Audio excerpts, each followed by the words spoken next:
నమో వెంకటేశాయ శ్రీనివాసాయ మంగళం భక్తభీష్టప్రదాయినే శ్రీ వెంకటేశాయ నమః.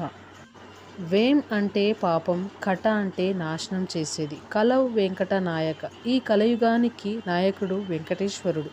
కేవలం వెంకటేశ్వర అనే నామం పలికినంతనే మన పాపాలు నశింపబడతాయి. అట్టి కలియుగ నాయకుడైన శ్రీ వెంకటేశ్వరుడు మన కాలనీకి వచ్చి మనల్ని అనుగ్రహించాలని సంకల్పించుకొని ఉన్నాడు.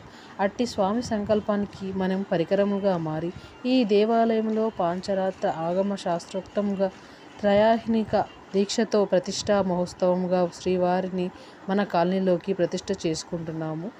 ఈ విగ్రహ ప్రతిష్ఠ సందర్భంగా శ్రీ స్వామివారిని ఊరేగింపు ఈ విధంగా జరిగిందనమాట. అయితే విగ్రహ ప్రతిష్ఠ కార్యక్రమాల వివరాలు మీకు అయితే తెలియజేయడం జరుగుతుంది ఈ వీడియోలో.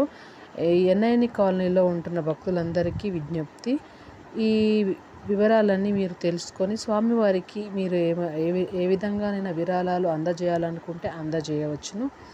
సాయంత్రం 6 గంటల మన కాలనీలో ఒక అత్యంత పవిత్రమైన ఘట్టం ఆవిష్కృతం కాబోతుంది.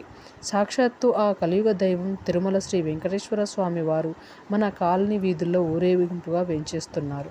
భక్తులారా, ఈ శోభయాత్రలో పాల్గొని స్వామివారి దివ్యమంగళ స్వరూపాన్ని దర్శించుకొని ఆయన కృపా కటాక్షాలకు పాత్రలు కావాలని కోరుతున్నాము.